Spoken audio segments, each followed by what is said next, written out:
All right, hello everyone, and welcome in to the Geek Garage podcast, the most inclusive and accessible nerd culture audio program on the interwebs. I am your host, David Dassaw, and joined with me, as per usual, is my brand new and sexy as fuck co-host, Mr. Zach Wills. How are you doing, Mr. Zach Wills? One of those is true.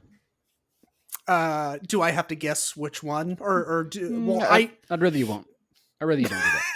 I guess it would be our listeners slash watchers that would have to guess. Does anybody actually take in the video part of this podcast? Like, does anybody actually watch us? I don't know. I don't spend a whole lot of time in YouTube looking at our stats. That's one thing. I refuse to watch. I basically spend enough time with the video to edit and then upload to YouTube, like editing and making it look pretty enough to where I'm like, yeah, someone would probably watch this. And then I upload it to YouTube, to our channel, and then like that's it. Like Yeah. I think they call it post and ghost. Post and ghost. That's a great strategy. Yeah, that is kind of my strategy. For at least for YouTube. It's bad enough I have to hear my own voice. I refuse to look at my own face on the TV. 70 inches of this mug on your TV. You sound great. I like your voice. It's smooth and sultry like dark chocolate. I don't know why. Lying son bitch. You lying son of a bitch. I'm the fucking Lizard King. I'm almost to that. Like I put The Office on in the background at night, and I'm actually almost to the Robert California episodes. Favorite season, by the way. Favorite season. I love him. Really? Wow, that is. I like the post Michael Scott stuff. I do. I love the heart of the show, but people get all uppity about like the post Michael Scott stuff. Like I thought the Will Ferrell character was hilarious. I love James Spader. I love Kathy Bates. Yeah. Well, I mean, I don't think it's too much of a hot take to say that about James Spader. But yeah, like that's definitely a hot take about Will Ferrell and just the series post Steve Carell leaving. A lot of people will, just outright state that the show just went downhill. I don't think so. I did pry up a story about James Spader that was pretty disappointing. I was looking up Disney stories from cast members who had since left. They were telling stories, and apparently James Spader was just an absolute dick to this server at this restaurant because she wouldn't allow his dog inside per Florida health code. You can't have an animal inside where they serve food, and he demanded that server be fired and just threw a fucking fit. So that's why I don't like learning things about people that I like to see. I lost Louis C.K. We all lost Bill Cosby. Wow. So yeah, I refuse to like learn anything about anybody that I like outside of the medium that they're in. I'm tired of losing people. Yeah. It's not a good look. Anyways, so on to today's episode. We are continuing with our next two movies of our Marvelous adventure, where we are watching / rewatching the Marvel movies in quote unquote timeline order, or the order in which they occur chronologically within the Marvel Cinematic Universe. First episode we did, what was that, Zach? We did Captain America and Captain Marvel, correct? Yep. And I will say that I'm watching these for the first time fully through. Right. That's what makes it special. Marvel movies have been out for a while, so if we just talked about Marvel movies again, that probably wouldn't be great. But for somebody who's watching them for the first time and actually trying to take it all in, that's why it matters.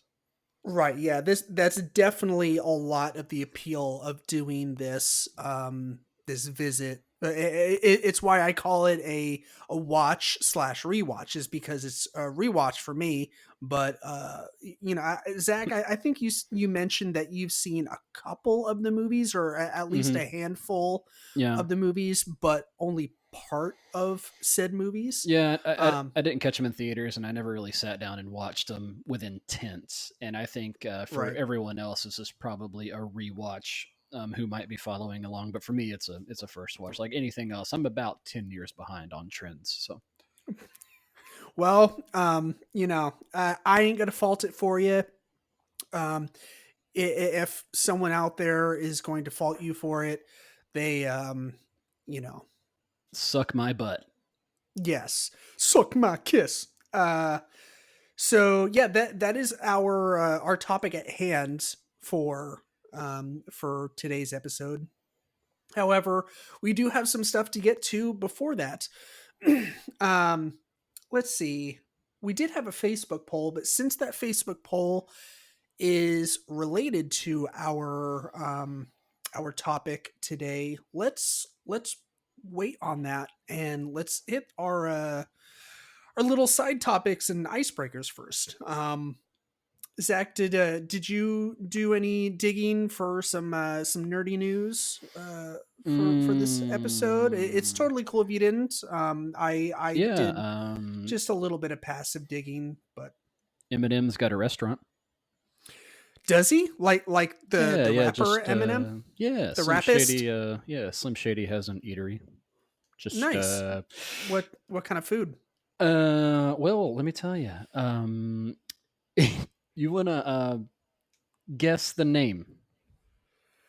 Guess the name of Slim Shady's restaurant. Don't think too hard. Slim Shady's restaurant. Is that the name of it? Nope. Well, tomorrow, Mom's Spaghetti Diner will open in down.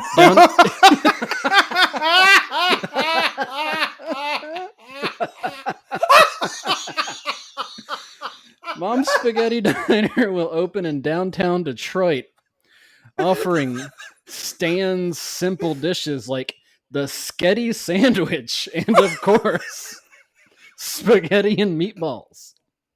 And when you've finished choking down your Sketty sandwich, you can stop on by the gift shop that he calls the Trailer, an attached retail spot stocked with Eminem merchandise.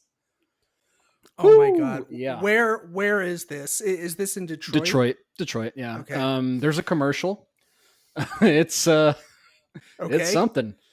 I bet. I recommend everybody look that up. This is just from some fucking clickbait link that I clicked and followed up. It's Okay. real. And there's a number you can call if anybody wants to call this number, 313-888-8388. It opens tomorrow, so I think they just have it set up as like an informational. I didn't call it. Okay. I think it's like an automated thing, but tomorrow Sure. somebody might answer the phone at Mom's Spaghetti Diner. That's that's something else. That's a challenging piece of information that I was burdened with, and now I want you to fling it out into the internet for me, because well, I am far more likely to hop in my vehicle and drive to Detroit and go to his restaurant than I am to visit the local Nashville Kid Rock restaurant. Oh, that's God.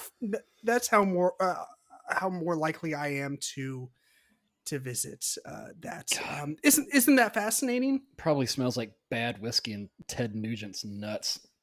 I gotta imagine that's at least partially accurate. Gross.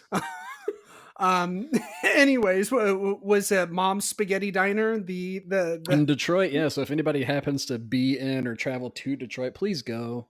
Just go. Please go. I want to. So we want to hear through a decent grapevine how good or bad it is. So. Go and lose yourself in the moment and have a Sketty sandwich. Yeah. So I found a couple of news topics that have been trending in the geek sphere, if you will. But the biggest thing I'd say is the recent cast announcement for the upcoming animated Mario Brothers movie. Mm-hmm. Zach, did you hear about this? No. Really? You must have not been spending a whole lot of time on the internet. No, it wasn't.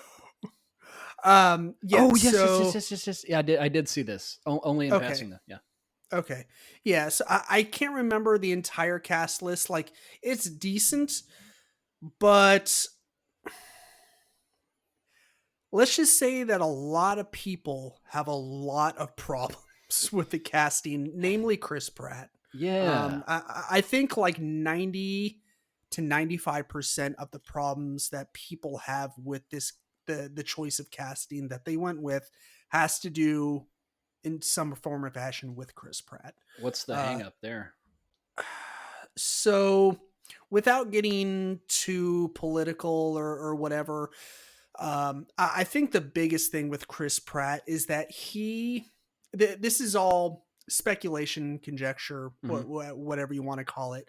Um, we don't know Chris Pratt. We don't have him on, on speed dial. We don't call him up. We're not buddies. So this is all hearsay. But he apparently attends a church that has been known or is known to um, actively rally against LGBTQ rights and even sponsor conversion therapy. Um, See, this is why I don't want to learn things. but That's like, so here's, God, I don't even want to go into this. Like, this is why we like actively avoid this shit on the podcast. objectively not great.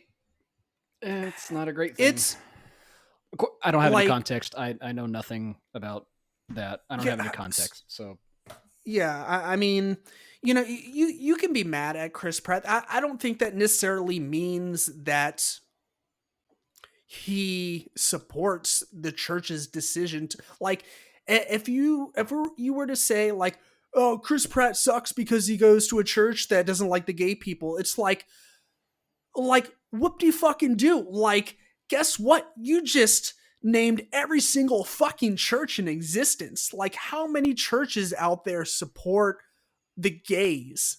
a handful, very, very few that Yeah. I know of. We actually have one right around the corner from us, but until we hear something from him, until he wants to come out and talk about it, I can't really cast judgment. No. I can have my knee jerk feelings. My knee jerk feeling is not great, but I mean, I've been to Harry Potter World. I know J.K. Rowling's views on her turfy views. I just have to accept that. So getting off of this topic and Please. moving on with something else. So, a couple other quick things.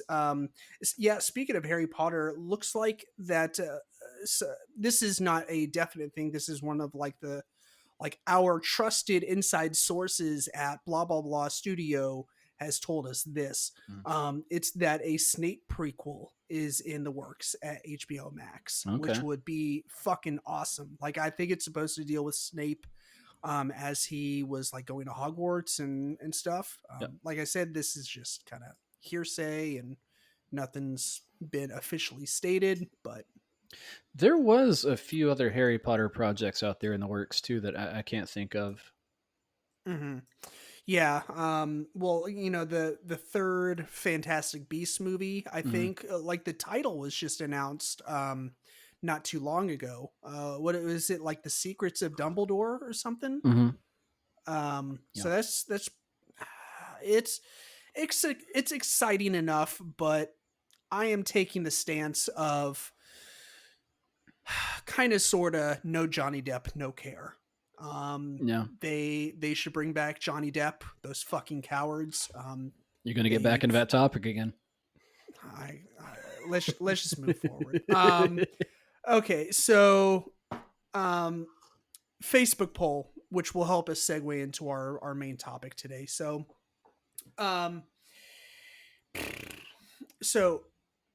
it was simply, what are your favorite Iron Man suits, or some of your favorite Iron Man suits? And then I listed a bunch, probably too many, based off of the turnout that we had for voting. But the one that got the most votes was the suitcase suit from Iron Man 2, which is a little surprising, but it's a pretty fucking dope suit. And we'll talk about that whenever we get to Iron Man 2 here in just a little bit. But everything else was like 1 vote, 2 vote, just small stuff like that, like the nanotech suit from Avengers Infinity War. Mm-hmm.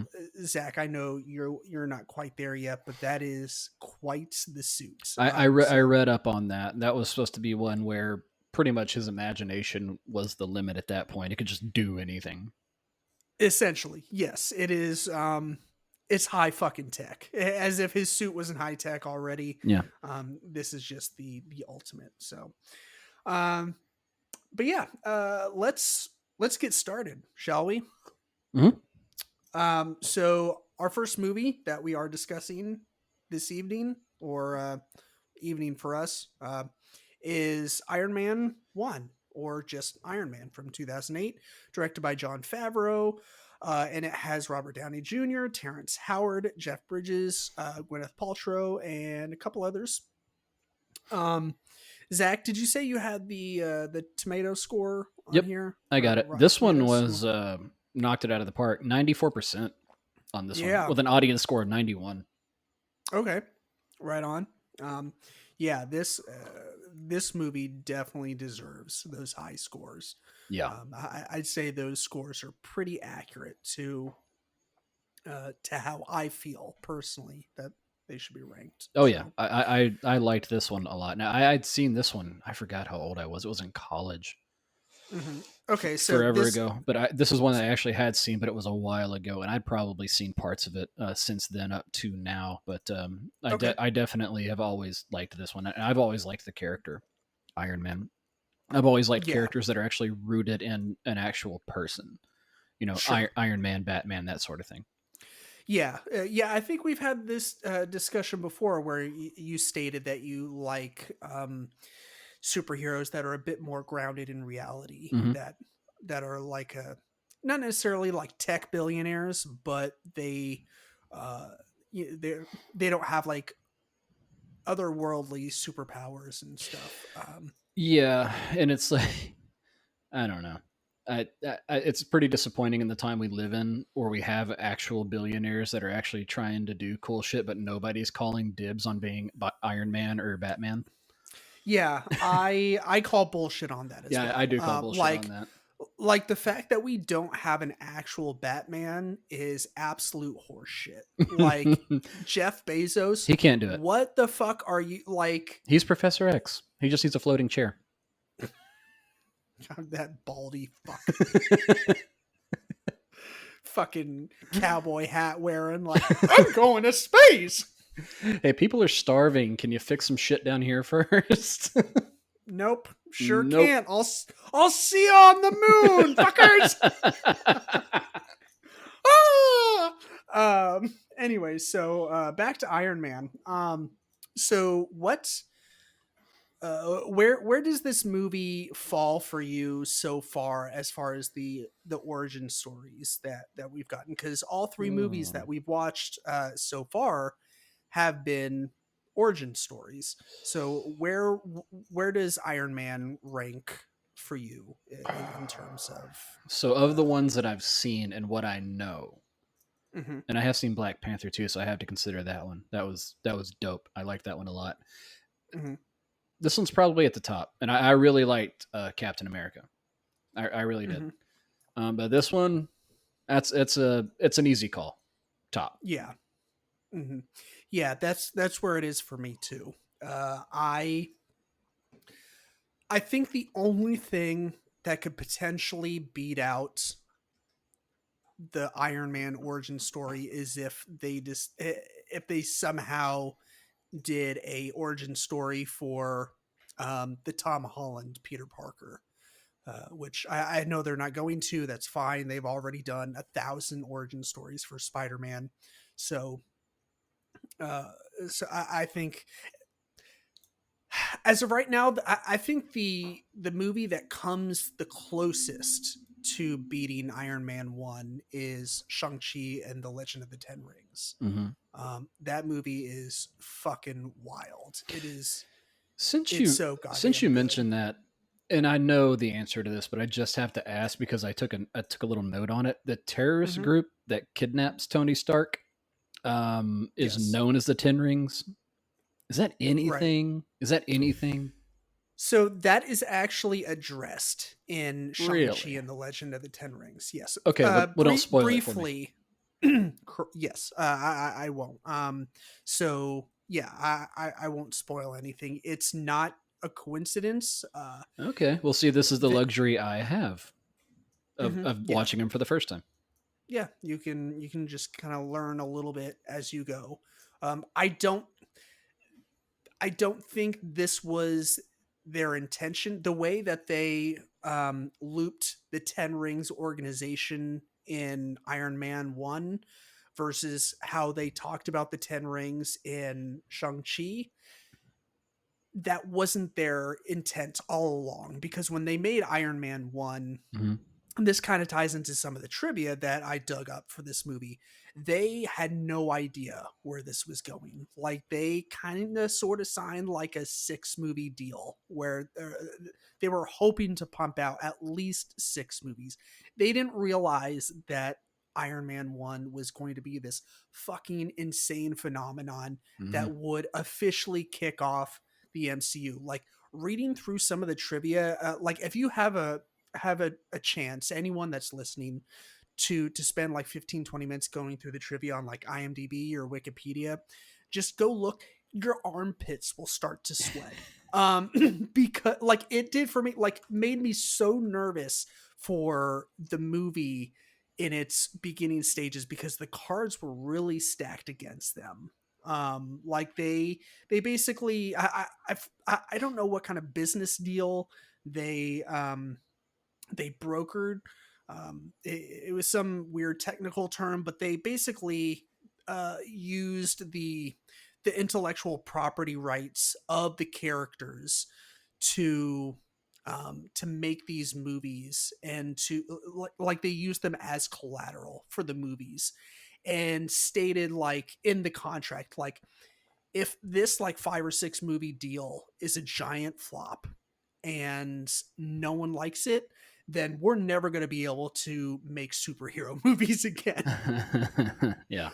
Like it's going to once again bounce around from studio to studio until someone like wants to buy up the rights again. Yeah. So a lot was riding on the success of Iron Man 1. And so we have like that's why a lot of people I think consider Iron Man, like the OG, is that so much was writing on this movie, Yeah. and most of us didn't even know it. Like the only people knew it were the ones at the top, like John Favreau, RDJ, the studio execs. Like they knew. We didn't really like because it was in its infant stages, and we didn't know exactly where it was going. We had some wild guesses because Nick Fury was in the post credit scene of Iron Man 1, and that's where he introduced the idea of the Avenger Initiative. But yeah, so like Zach, what are some of your overall like thoughts and feelings? Like any favorite parts of the movie? Anything that sticks out to you that you really enjoyed about it? Yeah. So again, I don't want to get political about it or anything, but it was just the character itself and like the masturbatory patriotism that came with the Iron Man character. Fucking Yeah. that's how Dad did it. That's how America does it, and it's worked out good so far. And he's what does he say? I have successfully privatized world peace, World and that's the peace. most Yeah. American thing you could have possibly said. And keep in mind, this is what 2007, 2008, not that far behind 9/11. So everything was Yeah.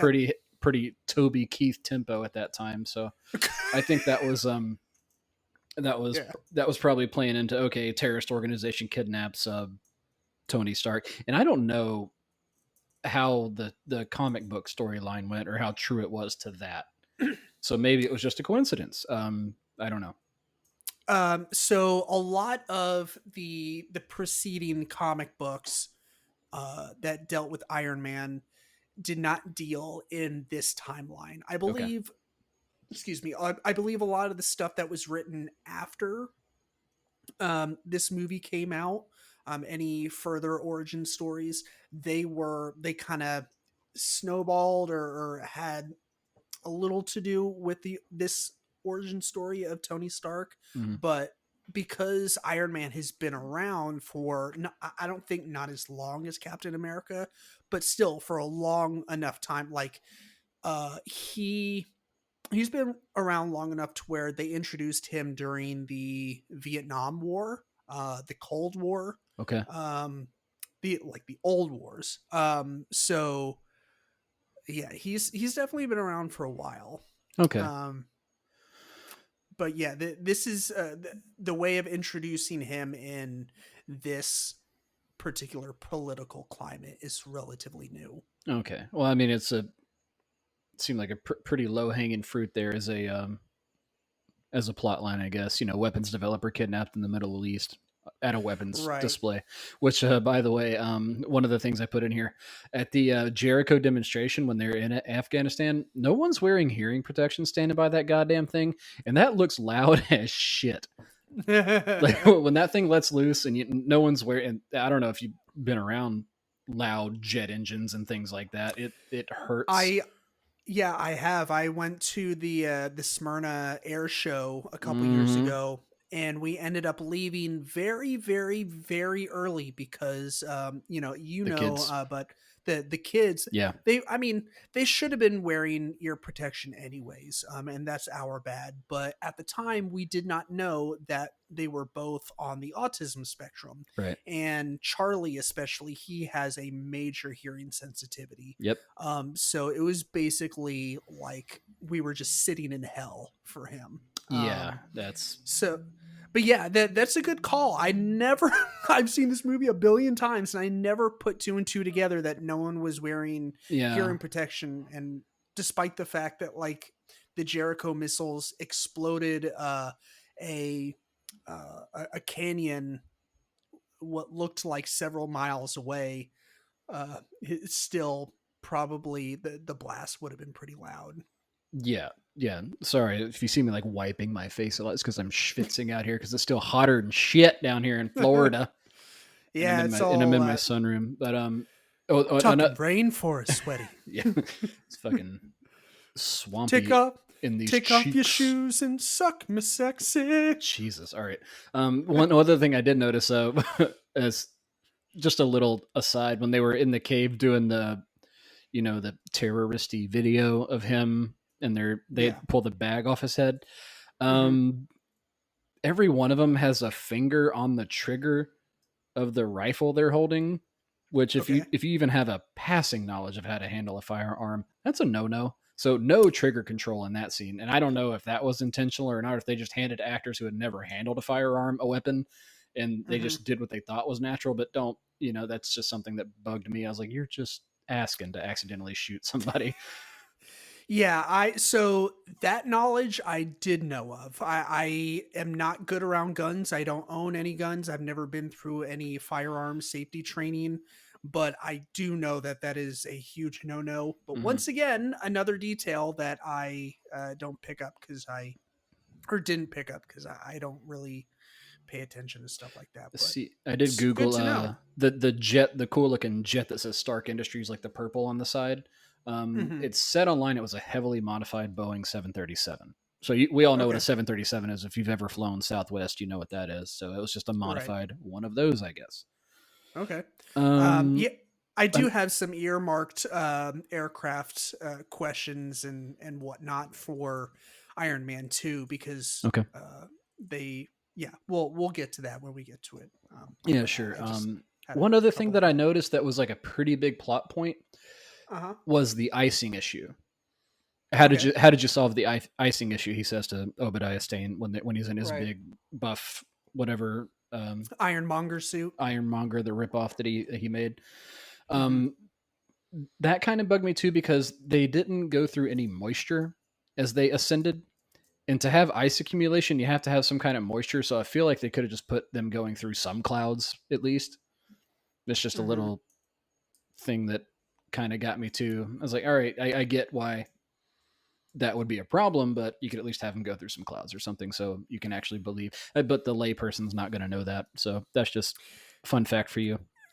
I get that. That was honestly that was probably something that they had considered, but given the I don't know what the budget was for this movie, but it was probably an executive decision to omit it for simplicity's sake. Yeah, Because and you want to be able to see them, and everybody wants to see the fight as they go. Okay, you probably, I don't know how you would have shot it, but I don't know. That was just something I noticed. yeah, no, that makes sense. When he's in the, I forget what suit it is, the Mark III probably. Um, and Yeah, the the, he the flies Mark off. III is. Yeah, and he flies off to save the day. He flies through his own fucking roof. When earlier in the movie, in the Mark II, he flew out the garage. Mhm. And but when he has the Mark III, he flew through his own roof, like straight through it. I don't. Let's see. Okay, well, I would have said like if that's Iron Man 2, then that would have made sense because he literally drilled holes through his No, the roofs in his house. Um no, he just, but and he's in like the basement. He's in a damn mountain, so I know he's got some stuff to go through. So I feel like he just flew through his roof for no reason. well, maybe he had. I don't know. I'm just making shit up here, but maybe he made some modifications to his house because I think some time Yeah. uh, it has supposed to have passed in Mm-hmm. this movie. It's not. I don't think it's necessarily well represented, but I do think like between. I mean, we do know that like, was it like 3 months that like 2 or 3 months that he was trapped in the cave um Yeah, a couple months. and, Three, and three. held hostage, yeah. um but I can't speak to the time that had passed in between him like coming home and then becoming Iron Man and then like the end of the movie. Right. So I don't know, whatever. uh, I just thought it was I funny. don't have an. I was like, earlier you flew out the garage. You know it's there. You just wrecked your own house, bud. I mean, whatever, your house.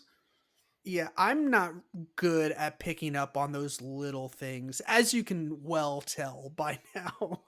I'm just for whatever reason I'm not good at looking at those little things and being like, "Oh, that's weird." Um, Let me see if I noticed anything else for this one that stuck out to me. No. okay, I do have some trivia questions that I wanted to quiz you on. Okay. It's some of these you might be able to take a stab at and Mm-hmm. guess and possibly get right. I'm not necessarily trying to stump you.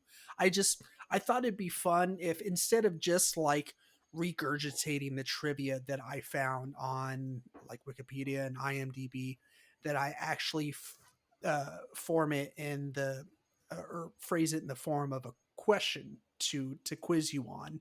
I thought it'd be a little bit more fun that way. Okay. Um, so Paul Bettany, who voiced Jarvis, how Mm-hmm. long do you think it took him to record all the lines for Jarvis? I don't feel like he has a lot of lines, right? So I'm going to guess it's a He does not. shockingly short amount of time. So how much It time did is. he actually spend on the mic recording Jarvis's lines? That's the question. Yep. And you can give it to me in It can't. whatever duration It you can't be more feel than a couple like. of hours. I'm gonna say 5 hours tops. I'm gonna. Ooh, that's pretty damn close. Really? So he only spent 2 hours recording. Ah, Um, I for some reason I thought you were gonna guess at least a week or so, but yeah, no, two 5 hours. That's hours. what I would have guessed because there's not a lot of lines, and I did see in some of the videos I watched about it that Jarvis was actually an actual person, but they were coming after Batman, and they didn't want to do another. Oh my God, Batman's butler. Alfred, They didn't want to do another Alfred, so they made him. right? They made him AI. Yeah. Yep, that's exactly what happens. And did you see that Jennifer Connelly is Paul Bettany's wife? She would go on to be the AI voice inside of Peter Parker's Spider-Man suit Well, in that's fun. Homecoming, Okay. which I don't really consider that a spoiler of any kind, No, no, no. because it's pretty common knowledge that Iron Man gifts Peter Parker, his suit. Uh-huh. That's kind of common knowledge. But anyways, so next question: how many pieces make up Iron Man's suit? Which one? Doesn't matter. I'm not going to Uh, get it right either way. yeah, this would be a tough one. Just yeah, just shot in the dark. Um, Does it specify which suit? I would say the Mark III. So the one where he like actually transitions The into red, like the yeah, Avenger the role. red and yeah, the red and gold one Yeah. that you see him God. fight. How many Warmonger. pieces? Yeah, Over or under 100? over. 250. Wait, how many bones are in the human body? 225. I'm gonna guess it's around 220. I'm gonna guess 225. A little more than that. 400. 450. Ah, Oh, okay. close. I was 450. closer with 5. Yep. Let's see. Is that actual pieces that they put together for the movie, or like in fiction? So more of the first. It is so they didn't put together. I don't think they put together an entire suit. They might have created the entire suit that you see, his Mark One suit that he builds to escape from being held hostage. Right. But yeah, like I said, I believe this is supposed to be the Mark III suit, and this is supposed to pertain mostly to all the CGI parts that Okay. they had to build for the suit. So Okay. anyways, so which actors read Iron Man comics in order to prepare for their roles? Was it Robert Downey Jr., Gwyneth Paltrow, Jeff Bridges, or all of the above? I'm trying to think of which one seems like they would be a comic book reader. I bet Robert Downey Jr. did because he seems kind of like a method actor. Mm-hmm. So I'm going to say definitely RDJ. Jeff Bridges, no. Gwyneth Paltrow, maybe. So I'm just going to say Robert Downey Jr. Actually, it's D, all the above. Really? They all read comic books. Yeah. Robert, I think he was already ahead of the curve. He had read some. He was already a huge Iron Man fan. Like he wanted this role really bad. And then Jeff Bridges, he was down to read some, like, because he wanted to learn more about the character of Obadiah Stane, and he wanted to, I mean, Jeff Bridges, he's a classically trained actor, so he wanted to get in there and really know the character and his parts of his backstory and his origin story, so he could do the character justice. And then Gwyneth Paltrow, she basically did the same thing, where she told Favreau, like, hey, send me any relative reading material that will help me. And Is it weird to say that I could smell Jeff Bridges' character Obadiah Stane? You could just smell. You could smell like beard guy. oil. He smelled like when I look at that, I was like, he smells like a cigar and sweat because he's in a suit all the time and he's always got that fucking cigar sticking out of his mouth. Like that's a smelly dude, I bet. And he probably wears a lot of cologne. He seems like a cologne wearer. Yeah. Well, I'll be honest. I see that. I see that. Next question: who was the highest paid actor in Iron Man? It's got to be Robert Downey Jr., right? You would Favreau? think. No, I mean highest paid actor. Oh, Favreau only directed. Right. I guess he does. Does he have any screen time in this movie? I can't remember. I don't know. Highest paid? Oh, it was Rhodey, wasn't it? Because that's why he didn't come back for 2. Correct. Yeah, yes. That's because they couldn't negotiate the contract right, and I think that Favreau wasn't really pleased with his performance. Like I think they had to like re-record a lot of stuff and reshoot some stuff, so he opted not to bring him back, and that's why we got what's that actor's name in 2? Don Cheadle. Don Cheadle, yeah. Yeah, I got a lot more trivia on that whenever we get to Iron Man 2, but yeah, okay. That was definitely one of the issues. So which famous musician not only assisted with the film's score, but also had a brief cameo as a security guard who gets killed by Ironmonger? Slash from Guns N' Roses, Tom Morello from Rage Against the Machine, Dave Grohl from the Foo Fighters, or Will Swan from Dance Gavin Dance? I want it to be Dave Grohl, so I'm going to say Dave Grohl. That would be awesome, but it is unfortunately incorrect. No, well then nothing else matters if it's not Dave Grohl. It's actually Tom Morello from Rage Against the Machine, which makes a lot of sense. Like, this soundtrack kicks ass. Yeah, like, it is very good. The music for this movie, like dun dun dun dun. Oh, it's fucking great. Yeah, the whole movie just gets you it gets you jazzed up when you're watching it. You know, it's a fun movie. It's a great workout movie. Like, if you need to like watch something while you're pumping iron or running on the hamster wheel, like it's just the way you said that made me laugh. Pumping iron. Yeah, by someone who clearly doesn't fucking lift any weights whatsoever. What is that, a 10-pounder? I'm not going for bulk, I'm going for definition. Oh shit. Okay. Let's see. Let's speed some of this shit up. Okay. Well, here's one of the last ones I'll touch on. So there was a lot of improvising and on the fly changes made during filming, due in part to the script being incomplete by the time filming began. Actually,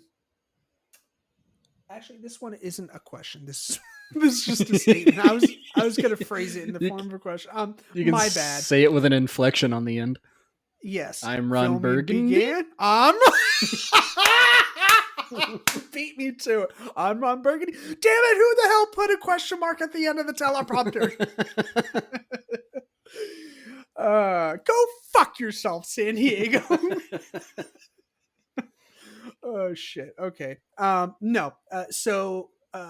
Yeah, Favreau ended up using 2 cameras for a lot of scenes so that he could capture Robert Downey Jr.'s improvisations and then the subsequent reactions from his co-stars. Mm-hmm. So, like, what I am led to believe, I'm not a filmmaker, but what I'm led to believe is a lot of the times you will, like, when 2 people are having a conversation, you will have like a 1 camera setup, or you might have 2 cameras set up, but you will have a camera set up filming one person doing all of their lines, with that person, with the person that they're talking to may or may not respond with their lines or their part of the dialogue. So that one actor will run through all of their lines for that scene and they'll record it. And then they will flip the camera. It's called the 180 rule, where they only, if you take the whole scene of the 2 of them, 360, they only film on one half. And then they will film vice versa. However, they did a 2 camera setup so that they could actually capture the laugh reactions and like the real reactions, because there was, like I said, they had an incomplete script going in. So Robert, like, he improvised a lot of his lines, and because he did that, they wanted to make sure they got the good reactions out of his co-stars. Okay. So I thought that was pretty cool. Like, it's a good one for the film nerds. Yeah, and even like the infamous "I am Iron Man" line at the end was ad-libbed. I don't know what. Yeah, I did read that, and that kind of really set the tone, didn't it? Yeah, in a major way, in a couple different ways too. Like, perfect choice, by the way. That is exactly what Tony Stark would have done. Exactly, right? I mean, like, he would not be about hiding behind his mask or his a secret suit. identity, right? Like, he's too much of a playboy. Like, it's not necessarily that he wants the recognition. Like that's definitely part of it, because he's just because he renounced the whole weapons manufacturing division of Stark Mm-hmm. Enterprises, like that doesn't mean that he's this pure soul now. Like he's Right. still a money hungry, attention hungry, playboy. Mm-hmm. But like you said, it did set the tone for the rest of the MCU, and it also like it got its final stamp of approval by Kevin Feige, because he decided, I guess, along with a few others, that the thing that they were really going to go for with the MCU was the lack of secret identities, like with the obvious exception of a couple, like Spider-Man. That they Right. he kind of always wants to keep his identity a secret because he's younger. He's got a bit more to lose. So, Wasn't that a uh, thing in Batman as well? Like, doesn't it come out in one of the movies that Bruce Wayne is Batman and everybody knows it? Or did I just make let's that up? I'm really only the most familiar with the Dark Knight trilogy. It's been a while since I've watched any of the others, like the Tim Burton Batman and like from the Well, maybe Keaton not everybody, years, but and some people, like in positions of power, know, right? maybe. I feel like, and they just let him keep doing it because he's a billionaire and he knows Krav Maga. I don't know why, but maybe that was a, I don't know, maybe that's a parallel that I'm just making up in my head, but I don't know. Yeah, maybe. But anyways, you ready to move on to Iron Man 2? Yeah. Cool. Let's do it. All right. So Iron Man 2 also or came out in 2010, also Mm-hmm. directed by Jon Favreau, and it stars Robert Downey Jr. once again, Gwyneth Paltrow, Don Cheadle, Scarlett Johansson, Sam Rockwell, Mickey Rourke, and Samuel L. Jackson. Zach, you want to hit us with the tomato score for this one? Yeah, not great. And I've been trying to figure out why. 72 and a 71 audience score. 72 on Rotten Tomatoes for 2. I mean, that's still decent, right? I mean, it's not Respectable. rotten. And I'm trying to figure out because I googled this. I'm like, what other movies came out in 2010? Like, did it have a lot of competition that year? Because they had a $200 million budget on this bastard. So I mean, Hmm. they really went all out. The action scenes looked great. Yeah. Um. Yeah. I don't know. So I actually I don't remember going to see Iron Man 1 in theaters. I am almost positive I did, but I I do remember I have fond memories of going to see Iron Man 2, and that is because I went to go see it on my honeymoon. Mm-hmm. Yes, my wife and I are the kind of people to go see movies on your honeymoon. You're like, you can go see movies anytime. Why you got to go see a movie on your honeymoon? But we But were in Disney. you're talking to somebody who got married in a courthouse, and Same. it got notarized at a UPS store, and I wear a $20 rubber ring. Yeah. Same. Except the UPS store. So we took a belated honeymoon to Disney. We actually got married. It'll be on October 16th. It'll be 12 years Mm-hmm. actually. But we Damn, that took a flies by. I know, crazy. But yeah, we went to Disney World in 2010, and we went right when this movie was in theaters, and I think it was maybe the first day we were there, like the first full day. We went and we didn't we decided to not go to the parks yet, Mm-hmm. and we just went to downtown Disney, and we realized, like we learned as we were there, that there was a giant fucking movie theater, and we are like, this is a pretty nice place. And we went in and we saw that Iron Man 2 was playing, and we are like, fuck it, let's see Iron Man 2.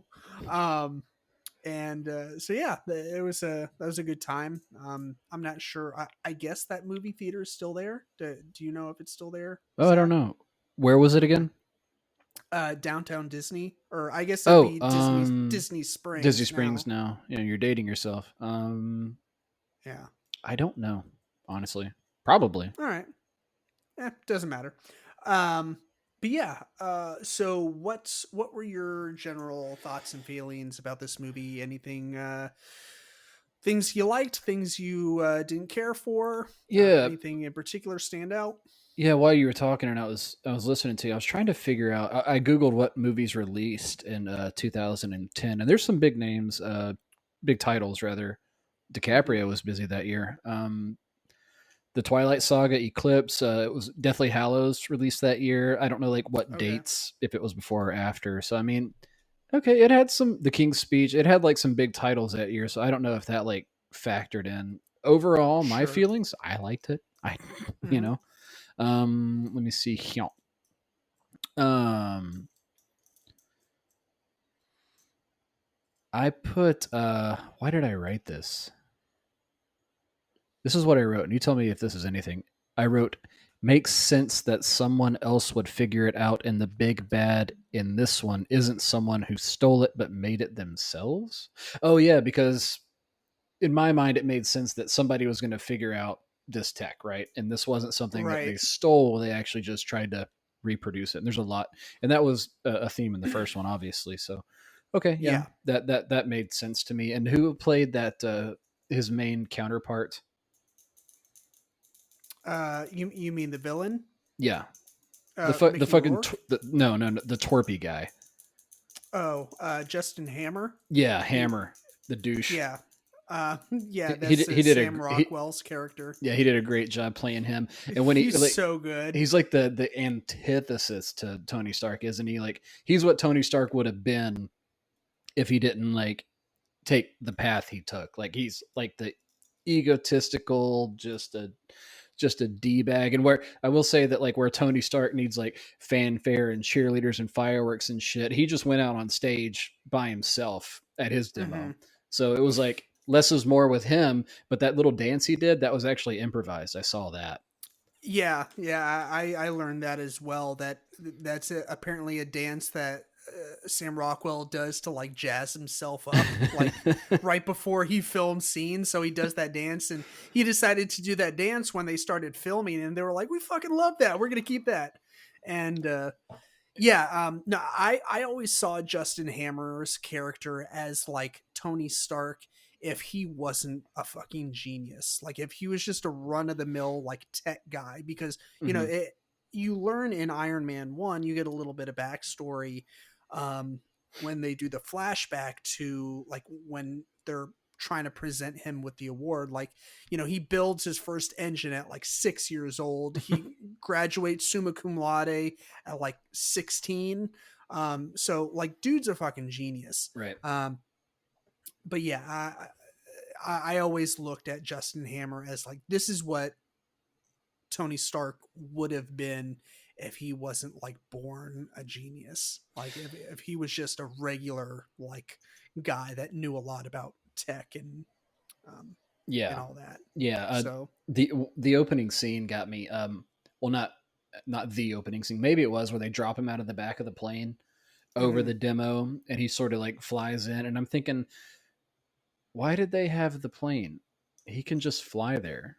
Why did he like have to fall out of an airplane? And there actually was like a deleted scene, I think, between him and Pepper Potts, where they really lean into the demon in the bottle theme in this one, Oh where there yeah. was like a back and forth where he's like drunk on the airplane in a suit or something like that, and they have a back and forth, and then he falls out of the plane into the demonstration like he did. But from what we saw in like the theatrical version that we got, why did they have to gas up a plane and drop him out of a cargo hold and spend all that money when he could have just flown there? I didn't get that.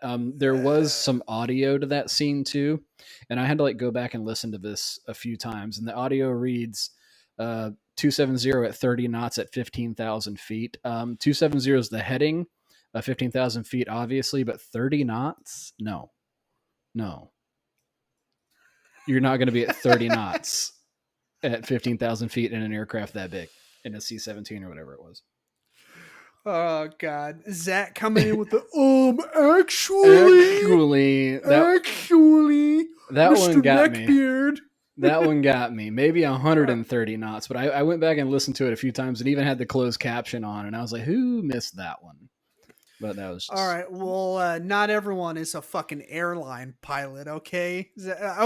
Maybe they should have hired like or had some airline consulting when they were writing that part of the script. you should have been in the Um, theater when we went and saw Flight with Denzel Washington.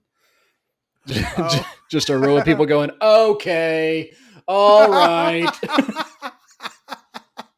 Yeah, I actually I remember going to see that movie. I can't remember. I think I saw it in theaters, but Good movie. I liked it. uh, yeah, I remembered it. That's when he was like kind of a drunk, right? Yeah, it wasn't And like a about that. It drug wasn't about user. like that scene. It was like about him and his struggle with addiction and stuff like that. Right. Yeah. Um, let's see what else. What we got here? Oh, Oh, the fight scenes. I want to touch on the fight scenes, like when sure. uh Rourke's character, whatever the fuck his name is on the track at Monaco. Whiplash. Whiplash, when he's on the track at Monaco. Hmm. Beautiful. That looked so Yeah. good. Yeah. Uh, they so I have the DVD. It's like a 3-disc set, Mhm. and one of them has the audio commentary from John Favreau. I was really hoping that I would have him and like RDJ and a couple others, but unfortunately it was just him. But I was glad to have it because anytime you can have director commentary, Mhm. you're going to get a lot of great uh, behind the scenes and trivia for the movie straight from the source. It's not going to be like internet conjecture Mhm. and whatnot. So um but yeah, he was talking about filming and filming that scene, and they wanted to try and get actually in Monaco to film, but they weren't able to, so they had to do some CG work um and build out in like a lot that what parts of the racetrack would look like. And the Indy cars, they actually, those are CG as well, but Oh.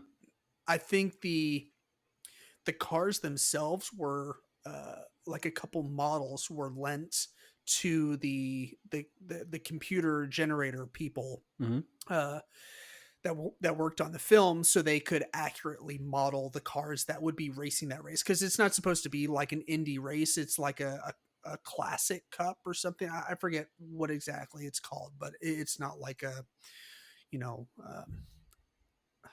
I don't know what I'm trying to say. But yeah, one of the reasons why that scene looks so good is they use like a cool combination of special effects and CG and practical effects. Like apparently Mickey Rourke actually has like whips that are connected to this contraption that he's carrying on his back. Mhm. And yeah, apparently they were heavy as shit.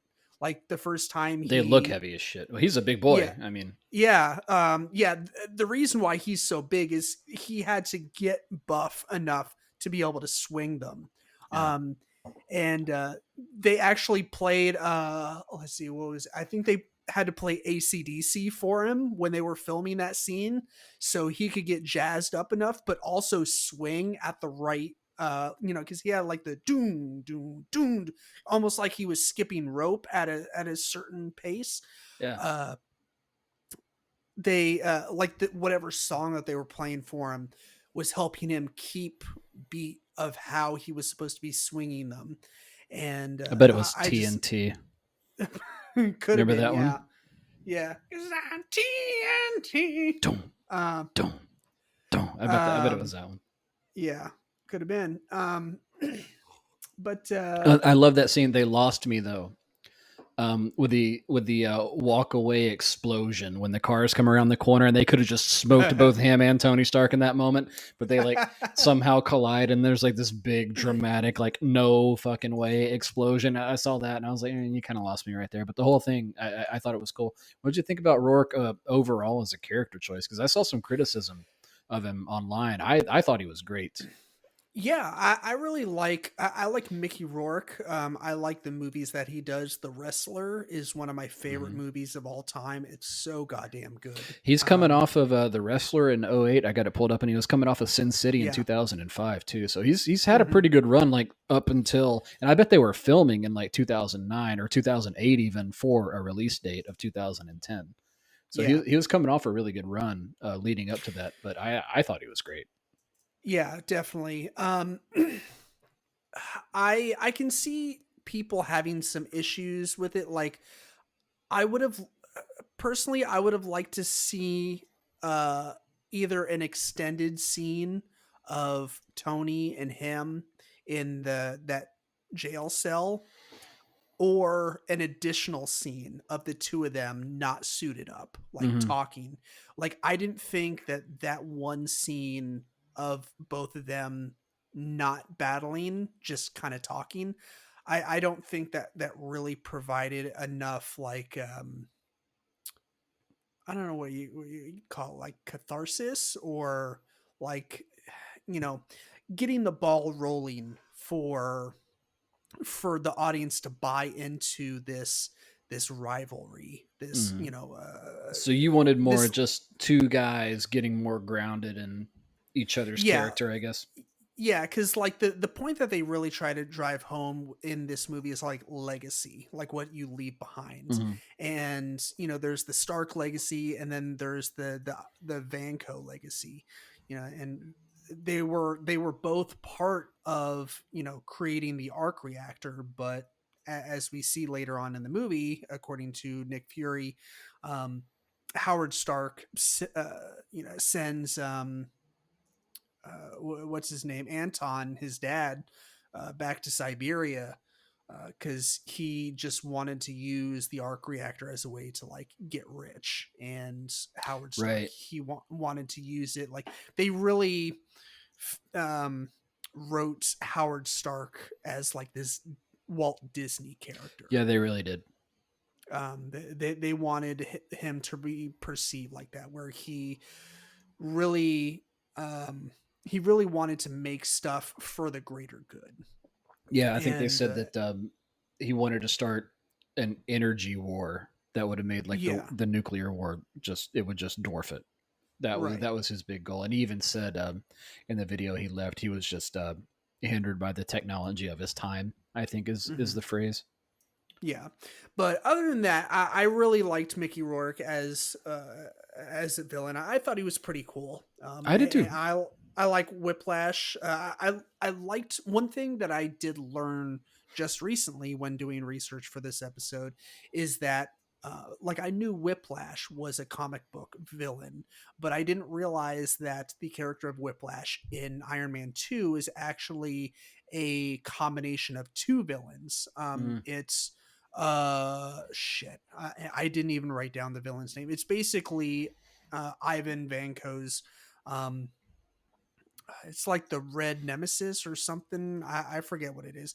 And the actual Whiplash character, because Whiplash in the comic books is not Ivan Vanko, it's someone else.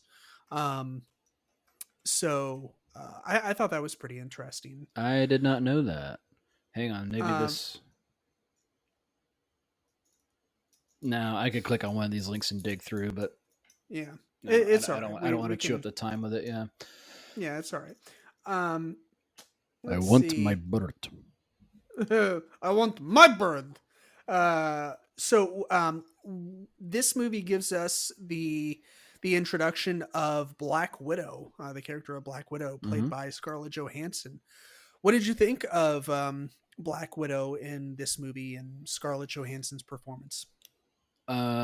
Great performance. They gave her just a really balls out fight scene, didn't they? And just Yes, really that introducing her into the Marvel universe. dude, that fucking fight scene, I thought it was fucking perfect. Like, It was really good, and you had the other guy, Howie, out there just trying to beat the shit out of one guy, and she's out there just right. wrecking house. Yeah, he's like, I got him. And He she's like just gone. looks up. Yeah, she's not nowhere to be seen. Like there's dudes hanging from the fucking ceiling, choked on their own like choke cords or whatever. Yeah, and I love the presentation of that scene, like, because when she's first introduced in the movie and throughout like the first and second acts, we're kind of led to believe that at least the people that are not tuned in to the fact that she's actually Black Widow, we're led to believe that she's just this, hot little piece of ass that Tony Stark wants to like hit on God, and possibly fuck. Uh, but we that is get how they this frame it. That is how they frame it. but we get this amazing scene at the end, where she just annihilates everyone in her path. And I thought that was a great payoff that I didn't really pick up on until recently. Really, that just this last time that I watched it a couple days ago, I was like, "Wow, they really framed that well." Where they kind of set her character up initially to just be this eye candy.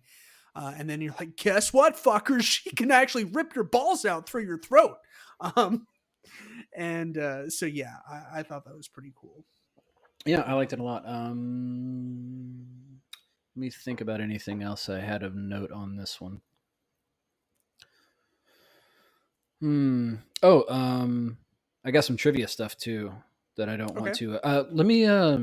Let me ask this. So there's a scene where he's going through his father's stuff, and Yeah. it's when he built basically the reactor to create a new element.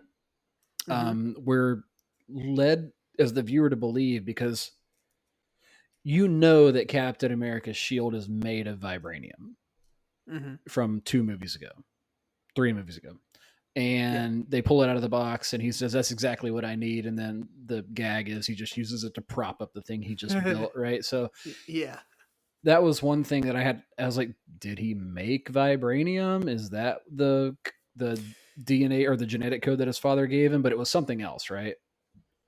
Correct. That's just a prototype. Yeah. That wasn't ever supposed to be the real Captain America Oh, it shield. was just like something they modeled it after.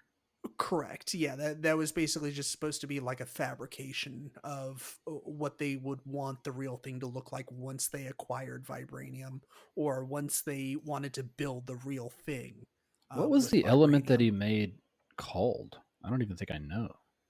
Um, all I know is that he's like, you have successfully found a substitution or an alternative to palladium.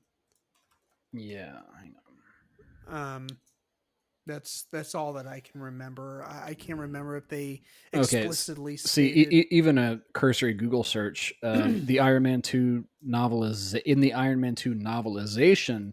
The element created by Tony Stark to replace palladium in the arc reactor is called vibranium. So, Interesting. oh, I wonder if that's movie canon or if that is comic book canon. Marvel confirmed Iron Man created vibranium in the MCU. Hmm. Iron Okay. Man 2 centers around the creation of the new element in order to power Tony's personal arc reactor and save his life, which matches the necessary basics for vibranium. Tony applied what his father knew and created the new element to replace palladium. I don't know if anybody knows. Throw it up in the group, please, because I would like to Yeah. know. Yeah. We should also plug your friend's brain, Michael Painter. We should See, be like, hey that's why I man, want like, him on these ones. yeah, yeah, we need him and He would his sage actually. council.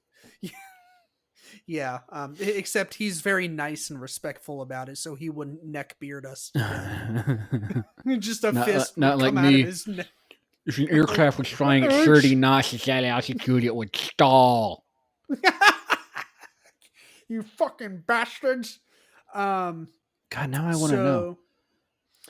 so, uh, let's see. You got any other trivia for us? Yeah, I'm gonna figure this out. But yeah, I do. The kid in the Iron Man mask was Tom Holland. Yeah, yeah. Fun They fact. decided to canonize that. Apparently, they were Yeah, like, "Yep, that was him." that was him. There was a nod. Obviously, we talked about Cap's shield, that was a nod to Howard Stark participating in the Super Soldier program. Hmm. Did you catch the Project Pegasus crate? Yes, Mm-hmm. I did that. That was a thing where I just kind of like it was like for me it was a blink and you miss it kind of thing. Oh yeah, So I it did was have quick. to yeah, I did have to read up on it after the fact. Like see it was Project Pegasus and I was like, why does that sound familiar? So I digged a little bit deeper and I was like, oh yeah, that was something from Mm-hmm. the Captain Marvel. Tesseract in Captain Marvel, right? Correct. So And I said, or I wrote, there was actually a nod to Black Panther behind Nick Fury and Tony Stark towards the end on that map. There's a bunch of like dots over Africa and what's going on in oh Africa in the Marvel universe, the whole sure. vibranium mining and stuff like that. So Yeah. no, that was the only things that I dug up. What'd you find? Uh, okay, so which tech billionaire do you think allowed Favreau to shoot several scenes at one of their facilities in exchange for a cameo? Had to be Elon Musk, right? That is correct. Yeah. They got to shoot at SpaceX, an actual SpaceX location. And if you look closely, you will see backgrounds, quote unquote actors. Those are not actors, those are people that actually work at SpaceX. They had Mm. to film at night because that's the only time where they could film and it wasn't like full of people. Right. But they did want other people in the SpaceX facility. But yeah, that I thought that was really cool that they managed to secure that for the movie. Just because so much is done green screen nowadays, and like I get it, like you have access to these big sound stages, and it's a lot easier to do it that way rather than acquire the logistical stuff to and secure an actual location. But in my opinion, there's just no substitute for an actual location Oh. because at, as screens at home get better and better, the easier it is to pick out green screen work. Like on an older TV, the definition is not as high, so green screen work is a little bit easier overlooked. Mm-hmm. But on my new TV that I just bought like a couple years ago, like it's painfully obvious what Yeah. is green screen Yeah. and what is not. So it that kind of takes me out of the movie a little bit. But yeah, I was pretty stoked. And then yeah, like I said, of course, Elon Musk. He was in that brief scene in Monaco where like him and Tony like said hi to each other. Mm-hmm. He So said he I had a thought that great was idea for an electric airplane or something like that. right. Yeah, which apparently Musk actually has. I don't know how serious he is, but it's probably an issue of timing for him. He just doesn't have the time to do it. He's So got a lot of ideas, doesn't he? he does. I know he's outsourced a lot of them to like the Boring Company and Yeah. stuff. But yeah. Let's see. So, true or false? They shot the footage of Howard Stark on 16 millimeter stock footage or stock film, which helped give it that old timey look from the 60s and 70s. I mean, sounds true. Yeah, it is. I thought that was really cool. When they go that extra mile in movies nowadays to it's super easy to make in post production make a piece of your movie look old, but to actually go through the trouble of filming it on film and not just that but like 16 millimeter film like Mm-hmm. is it was pretty great. um let's see. One thing I thought was cool, Mickey Rourke actually visited a prison in Moscow so he could really nail down his Russian accent and also figure out what tattoos would look really cool and would look accurate for an ex-convict to have. Weren't some of those Um, those some of those were his, right? Probably. I want to say I saw something like that. I Yeah, like to picture him in a jail cell going, "I want my bird. I want my bird. I want my bird. Oh yeah, the bird man. You like your bird? Well, I'm taking away your bird. You like your shoes? Yeah, I'm taking away those too.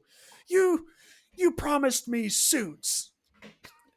He says to him, I think what he says is, "You talk too much" in Russian. I don't know if he says it to him Yeah, twice, but that's right. Yeah, accurate. I was actually reading that like he apparently in Russian they have a couple versions or forms of you, and he used a very disrespectful form of you when Mm, he said you talk too much. Like it's a version of you would say if you don't have respect for that person. okay. So I was like, yeah, fuck you, Justin Hand, you He, simple-minded prick. they really do make him just look like this blundering fool, don't they? Yeah, he's really meant like I love this is so small, but I love it so much. Like after he does his little dance at the end, coming out to the podium and stuff, and Hmm. he's like, the press is about to have another problem. They're about to run out of ink. And like two people audience. Everything's digital now. Right. And then like they start to roll the podium away. He's like, yeah, get that out of here. Get that. It's like you're such a fucking tool. What a d bag. Did you I notice love. Tony Stark's pumps he had to wear? Actually, I did notice that he was wearing what looked like some platform shoes. You can see him Um, in a couple scenes. One of them when he's on stage, he has like these like flowy suit pants because he had to wear the platforms to for the height to right. be right. And there's another one when Yeah. he's climbing up on the counter. I think you can kind of tell that he's wearing the Yeah. platforms. Yeah. Well, we're not all graced with the gift of height. I'm 5'9". Or however you want to put that. I mean, Tom Cruise has the same thing. Like he wears lifts in his shoes for pretty much every movie, Yeah, from what I hear. So it's a rough life, and I get it. I'm like barely 5'6", so yeah, I get it. 5'9" and a quarter here, buddy. Yeah, well, there's no need to brag. All right, braggadocious. I claim that quarter. Yeah, you should. It it speaks volumes. um, well, I think that's pretty much all I have in terms of. One last thing. In terms of theatrical releases, the gap between the Incredible Hulk, which of course we have not covered because we are going in chronological timeline order, um, the gap between the Incredible Hulk and this movie, Iron Man 2, was the longest or has been the longest downtime in MCU history. I thought that was Hmm. kind of interesting. Um, How many movie deals did they sign Samuel L. Jackson for? I wonder, because I saw somewhere that he just like motored through his contract. I think it was like 10 movies, and he just like burned through them. yeah, I think, yeah, quite a few.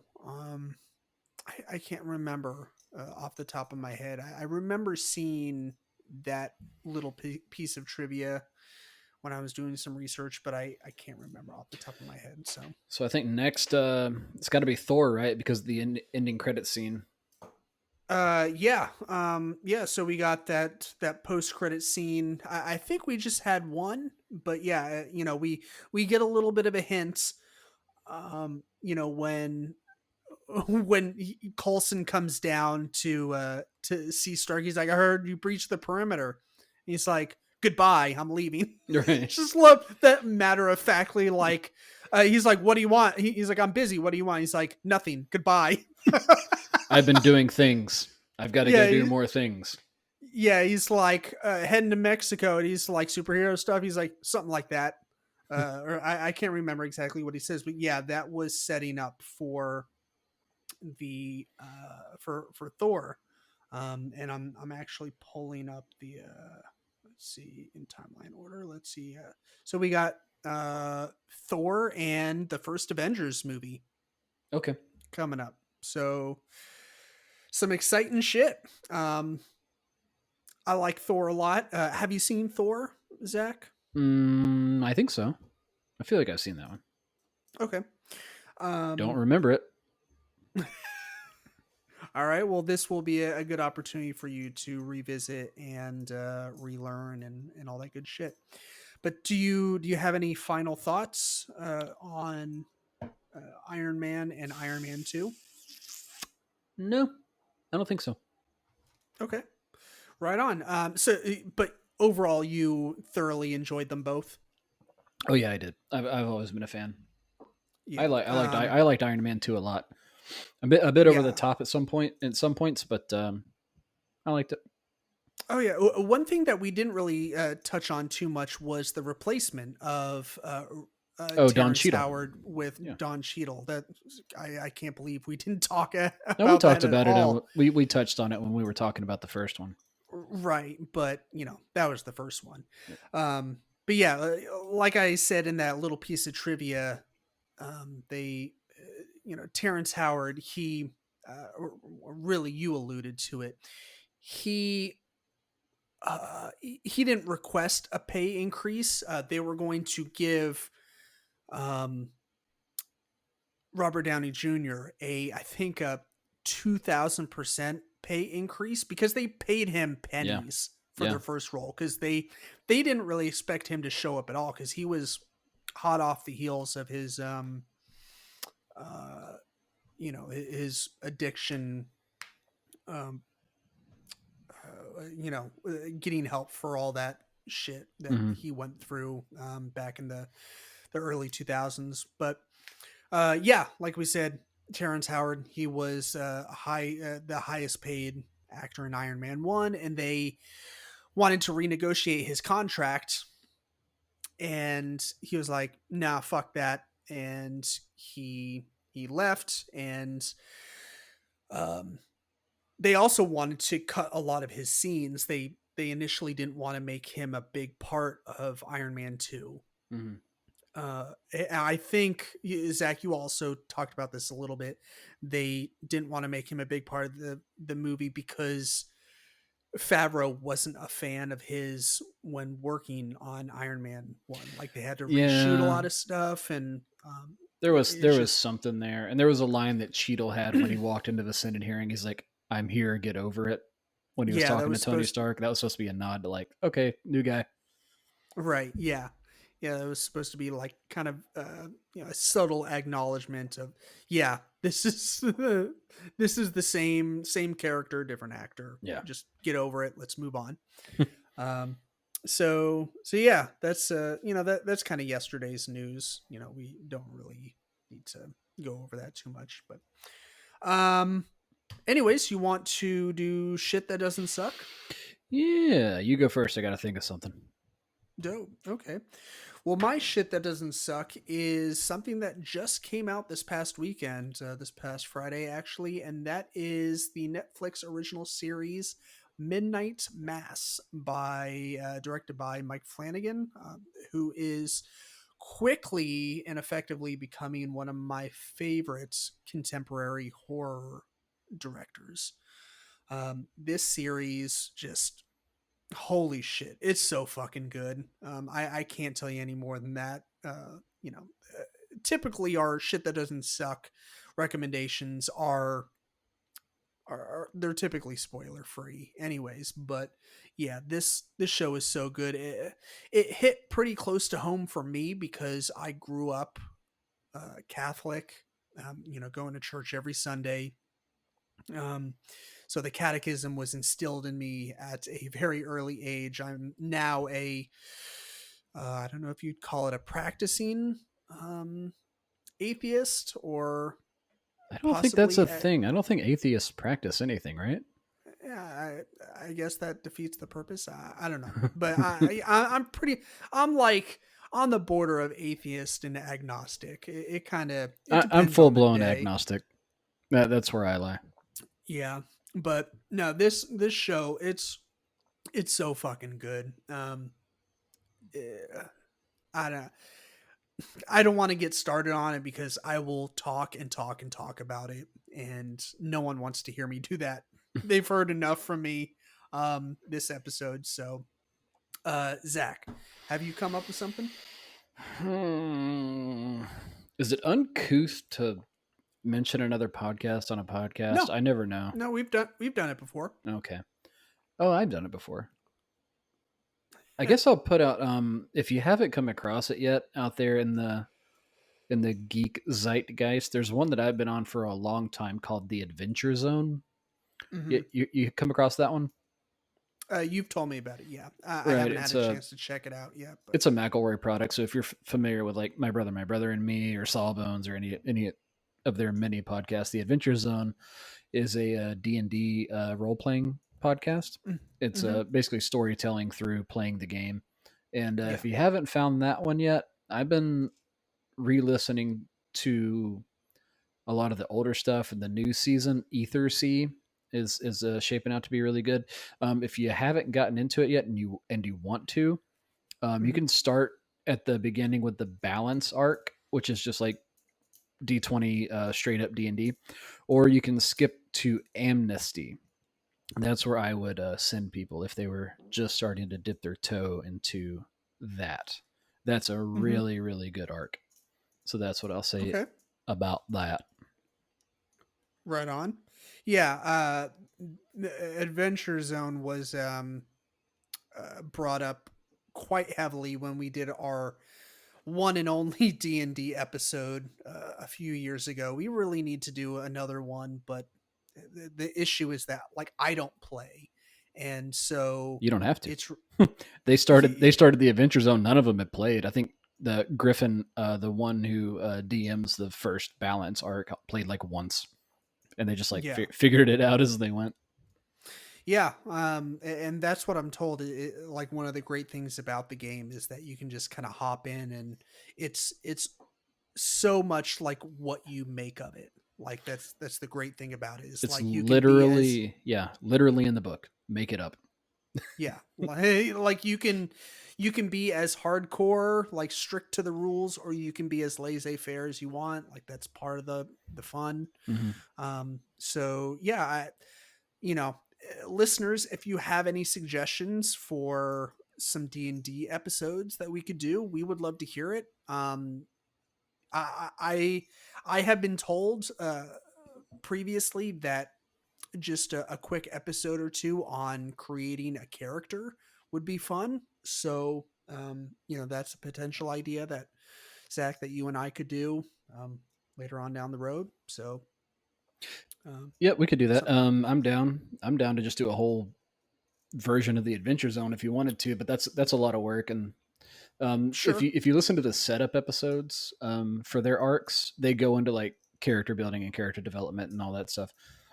So you can get kind of a taste for that too. Okay. Cool. All right. Well, I believe that's going to do it for this episode. Listeners, thank you so much for tuning in. As always, you can find us on all social media platforms: Twitter, Instagram, Facebook. We have a Facebook group where we do nerdy polls and geeky discussions and all kinds of cool shit. That's where most of our listener interaction goes down. We will have a link for that below in the description. If you like giving money to strangers so they can pursue their interests, we do have a Patreon, and we have some pretty cool perks. There will also be a link below for that. If you enjoy the podcast and want to contribute in ways that don't cost you your hard-earned monies, you can leave us a 5-star review on Apple Podcasts or Stitcher. Yeah, I think that's gonna do it. As always, be kind, stay geeky, and eat lots of cheesecake. Goodbye. Love you. Me love you long time. Me so honey, baby. That's not okay.